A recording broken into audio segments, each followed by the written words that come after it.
Alright, everyone, welcome back to the Study Prep Guys Chill Zone. Study Prep Guys CSEC.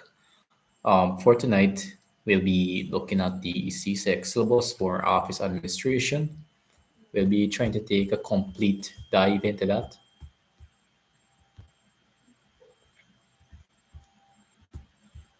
Hopefully, everything is okay with the audio. Welcome, chat again.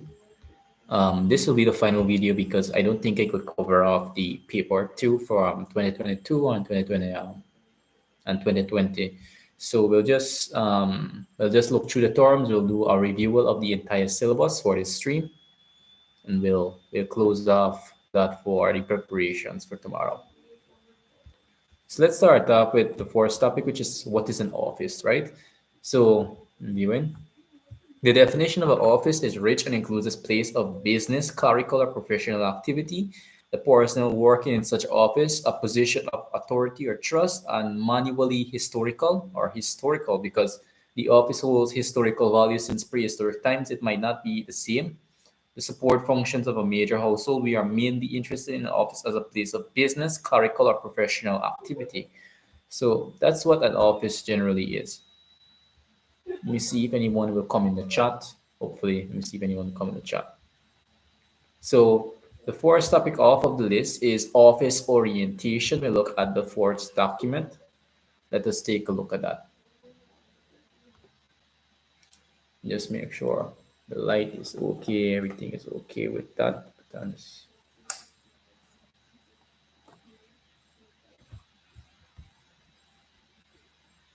So this will be our final live stream, guys. We'll not do any more live streams. This will be the last of the last. And I have made a playlist. I have made an audiobook on the entire syllabus of office administration. But for now, we'll just be reviewing the entire syllabus, if possible, tonight. This will be an extremely long video, so hopefully you are prepared for that. So how's everyone doing out there? Is everyone okay? Hopefully we're not having a lot of logs for this video. All right, we're not having a lot of logs. So the document is up there. So this is section 1, which is office orientation, the role and the function of the office, how the size of the business affects the structure of the office, and more than just that, orientation or office orientation, types of office layout. I did make a video on ergonomics. I will post a link to that on top there. Types and purpose of office equipment, skills, attitude, and attributions of personnel, and the importance of good relationships in the office. So we'll be looking at a complete dive into everything for this video. So hopefully everyone is prepared. Let's see this one is not on. All right, good. It's on there. So the first thing, let's look into the notes. Here we'll be doing there. So the unit is intended to introduce you to the world of the office worker. Orientation for new employees means finding your bearings. Let me just highlight that term. Finding your bearings in the workplace. It also means integrating employees into the organizations by motivating them in a manner that will entice them to stay in the employment and quickly contribute to the goals of the team. The orientation process will help you in understanding how your role contributes to the vision and mission and supports the core values of the business. So let's look at the role and the functions of the office. Productivity. And the office is the chief cornerstone in the development of the business, right? So the objective of any business is to combine resources to make or create goods and services that will satisfy the desires of consumers so that the business will make a profit. The objectives must be smart, specific, and measurable, achievable, realistic, and timed for any given period. They are the core ideals that form business. So you cannot give an objective to an employee that is unrealistic, that is unattainable. It needs to be attainable. And one of the main functions of the office is productivity, meaning that they are the sole drivers of the company's idealistic objectives. So if the business has an objective of making $1 million, The persons that are making that $1 million are the office workers in the different departments. And we will talk a bit more about the different types of departments in a later video. I did make a few live streams on CSEC 2025 and 2023 and 2024. I think 2021. I can't remember 2021. I don't think I made a video on that yet. But for now, we're reviewing the whole syllabus. So productivity, that's one of their core functions. Let me just highlight that. Um, is productivity. Let me just change the color of this here just to show the difference. So productivity, one of their other but one of the other function is distribution and exchange of goods and services. Let's keep on reading for the productivity. It says here, vision as expressed in the business vision and mission statements and that remain relatively steady even as the business adapts to face competing businesses. Just put up my note sheet right here. I think I have to put it on the entire screen so you guys could see properly.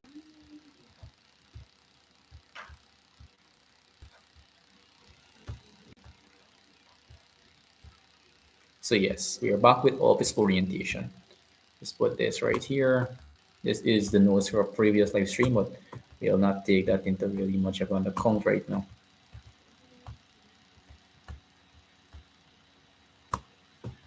We just save this as notes on Reviewal.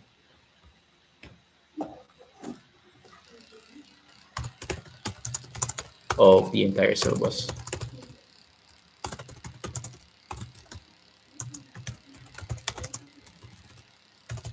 So we have everything out of the way now. Let's keep on moving. Put that right here. So the owners of business invest in materials and acquire resources, including capital and people, to make goods or produce a service which will satisfy the demands of consumers and industrial markets. Investment is a process of using capital well to enable increased production of goods and services. So investment is the short-term reimbursement of capital for long-term gain. I believe this is a more simplistic definition compared to that. Investment is a short-term reimbursement of capital for long-term gain, right? The process of production is taking inputs of raw materials and converting them into outputs. Like, for example, you might take a bark tree and you could make that bark tree into a table, into a desk, or something like that. Goods can be defined as any material objects that can be seen, touched, or owned, such as television sets, cellular phones, and cars. Services are intangible, such as insurance and transportational facilities. They can be bought and provide something useful for the buyer, but they cannot be touched or taken home. Business owners invest their capitals in order to acquire land, buildings, raw materials, and equipment for purposes of carrying out their business activities. They employ people, labor, the investment in employees' time, skill, and creative energy to manage and use the equipment so as to produce the good or service. Governments invest in the same way by providing services such as hospitals and education, police, and defense services. Therefore, in this chapter, we'll skip that. So one of the second, we'll try to go through this as fast as possible of the department.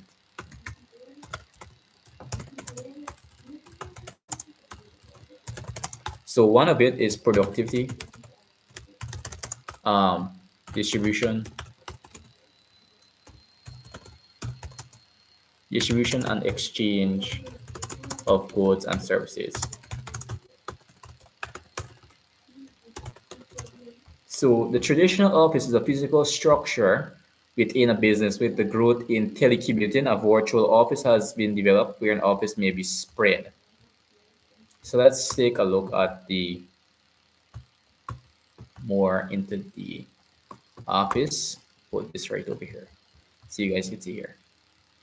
So some office in large businesses include the following: the records management office.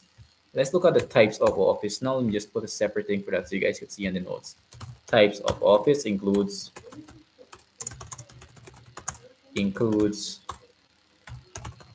So we have the virtual office, or the telecommuting office.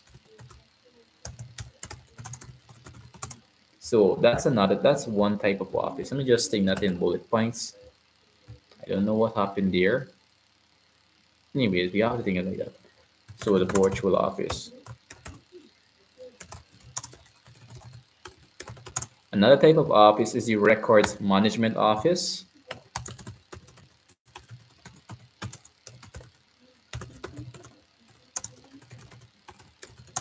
And then we have the procurement and stock control office.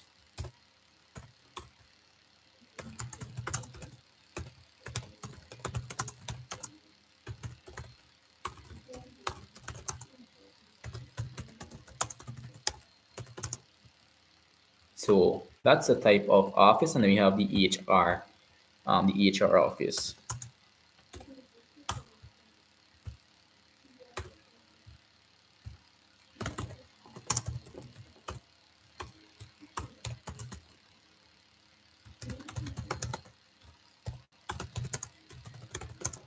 So yes, that's all the types of offices.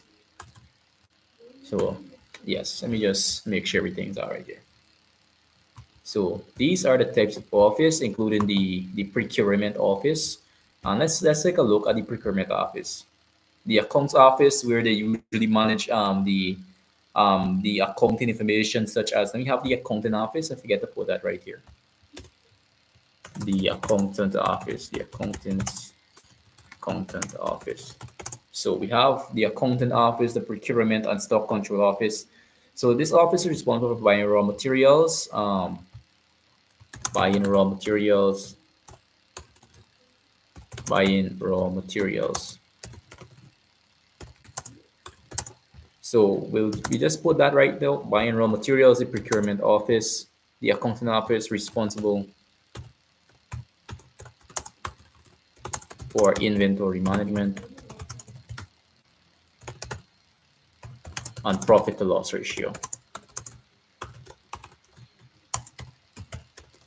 So yes, that's two of their main functions. We have a lot of, so we have the virtual office, we have the records management office, we have the HR office, we have the procurement and stock control office, and we have the accounts office. So we have five major types of offices. So let's look at the, so this is an example of how the production process is actually take place in a business. We have inputs, land, materials, etc., labor, capital, and this is the factors of production: land, labor, and capital. And that gets put into the production process. And from the production process, we have the input, the output of goods and services. And I did made a video on this on the full course on office administration and social studies. So you can take a look at that video after you finish this one. So let's look at the contribution of the office orientation. Um, this is some other essential documents that could be found in it. You see the chat.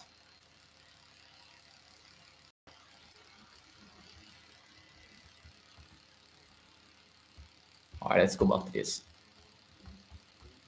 We'll just read it. So the sales and marketing office is the most customer focused part. So there are different branches. We have marketing department, the operations, dispatch, and transportation office, which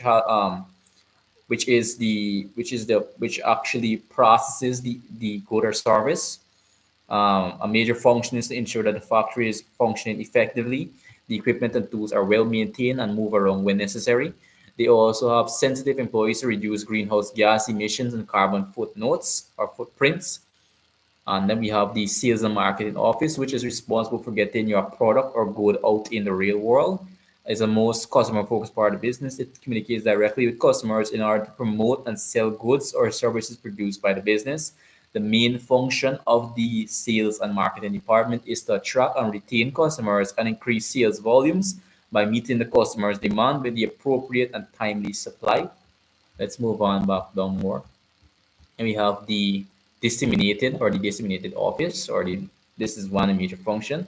Once business has gathered information, it is then disseminated. This is distributed to various parties. The information gathered will be disseminated to sales manager, So disseminated information meaning that we send the information to different parts of the business, different parts of the business all over the place. We share the information with the different departments of to make sure that we have cohesion and cohesion in the business. So if I'm within the marketing department and I have certain information, I will have to dismantle that information to different parts, like the accountant's office and all of these things like that. There are two main reasons why businesses collect, process, and disseminate information. So the first reason is to ensure that customers are getting what they want and that they come back for more goods and services. The key to any successful business is customer satisfaction. This is very basic. Potential customers may want from business maybe means of conveying customer service, feedback in person or on phone or online. So surveys function as a means of understanding the psychological position of the customers. So when you give it a survey, what products do you like the most? Do you like cheese? Do you like butter? Do you like bread? And after they take a survey, you will understand that we need to invest more in this area rather than this area because in this area they don't like. So let's move on to our second point, which is the second reason why they collect, process, and disseminate information. So let's look into more reasons why they might actually do. So our next topic is collecting, processing, and preserving information, right? So data and information are similar but subtly different. Data is unprocessed information, raw facts. So data is the unprocessed and information is a process thing. So while data might be like 1, 2, 8, 9, 8, 7, 6, 5 or whatnot, it might be in all order, but information might be 1, 2, 3, 4, 5, 6 in order, right? Data becomes information when it becomes a coherent and understandable line of knowledge. So if you have data like 10, 11, 12, 13, and we arrange that to 10, 11, 12, 13, 14, etc., etc., it becomes information. So this becomes information, i.e., it informs us of something. When we additionally known, such as in which region of the country each unit was sold, for which price, da da da da da. That's just some examples of information. When we put all the data together, we can operate it on in such a way to derive some knowledge or display some information. In brief, we can say information is the result of data that has been processed to the extent that it can be meaningful to the person who receives it through some channel of communication. So data can be processed electronically, EDP, or manually. In this section, we will focus on the terms information rather than data. Once a business has gathered information, it's then disseminated. That is distributed. We did talk about that. And I don't think we need to understand this information here because I believe we don't get the main gist of it. So there are two main reasons why we collect and disseminate and process and disseminate information. And we just talked about that, so we'll move on.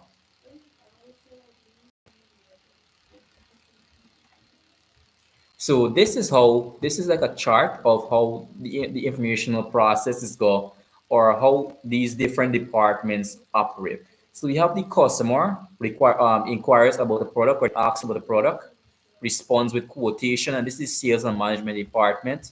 The other product processes sales order, examines customers' credit worthiness if they have enough credit balance in their bank account, processes approve order, which is the stock control, packages sent product, and we update the stock to make sure that we update the stock, meaning that if someone bought our goods and services, we have to inform or we have to make a deduction to show that that good is no longer there.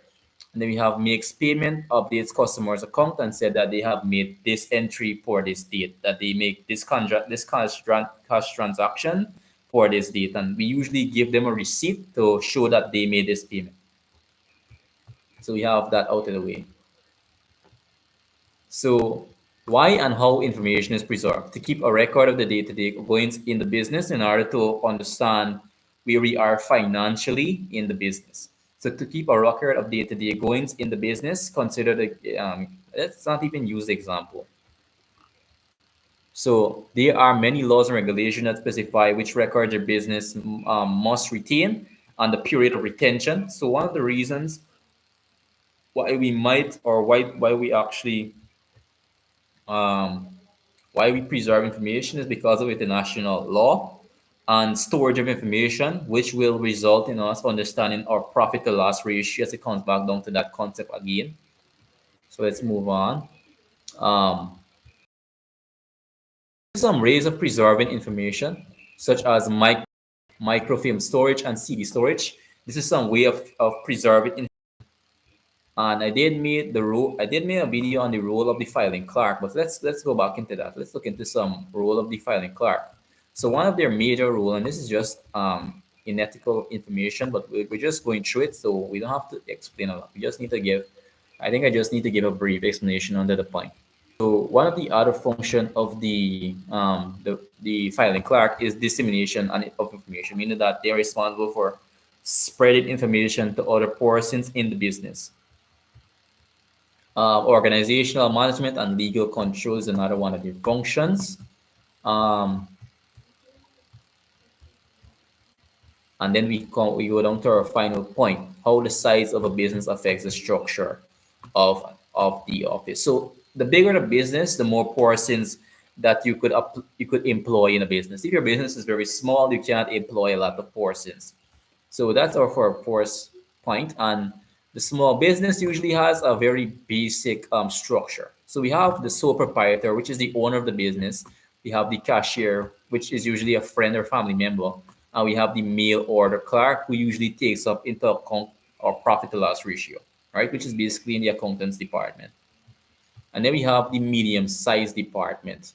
So types and patterns of relationships in a HR department in the medium-sized business, the accountant executive department, the receptionist, and then we have the clerical assistant. So we could look at the medium-sized department right here.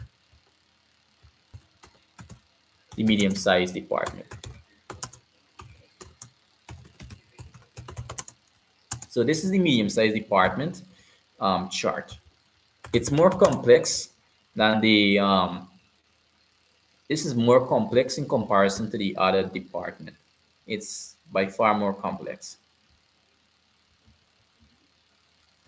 So we have the partnership, senior solicitor, solicitor, the junior solicitors, the human resource department, the accountants, receptionist, and the clerical. And it's more complex. So let's look at the nature of duties and responsibilities of the large businesses. The large businesses mainly have three functions. They have a responsibility to society, they have a responsibility to make profits for their own rights and their own purposes, what's not. And then they have responsibility to the government, meaning that they have to pay certain tax incentives and tax exemptions. They have to pay tax like the rest of us. So let's look at the structure or the orientation or the format of a large business. And this is very complex. And let's just think right here, because I don't think you need to understand all of this. Close right there. So let's look at the different functions of the different personnels in the large businesses, or this is some of the functions of all the persons that you could usually find in a business. Just taking a straight down, that. So let's look at the administrative assistant to begin with. So let's look at their functions.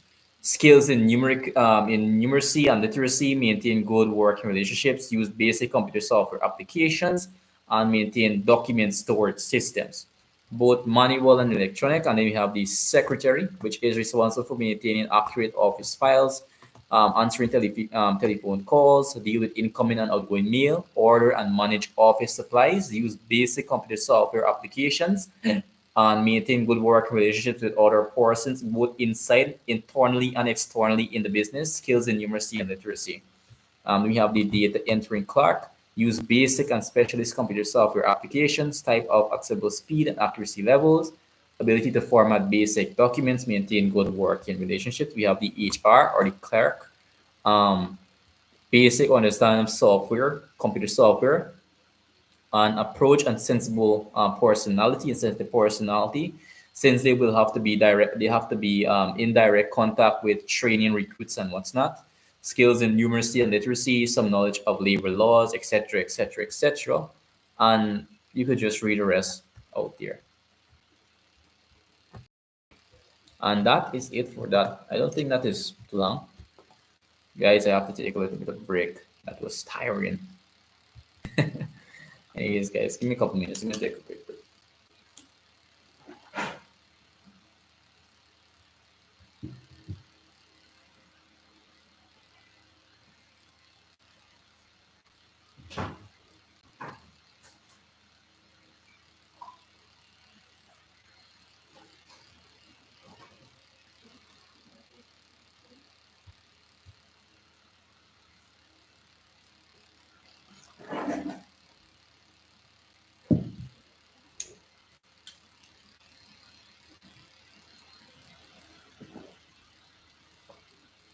Oh, that was very refreshing. Let's see, right now my throat is cooked. Um, anyways, let's move on back. Motherfucker, let's go right here, guys. That's the fourth segment, and I believe this is a very important part because this always comes back on CSEC. And yeah, guys, we'll close out right here for now. How long was the live stream so far? 6 minutes. Wasn't very long. Anyways, guys, see you guys on the next video. Subscribe, hit the notification bell. Very tired right now. We still have our final live stream to do. Hopefully, we'll do it tomorrow or later tonight. I don't know, but you will see the video. It will definitely be before the CSEC OA. Yes, guys, subscribe, hit the notification bell. See you guys out.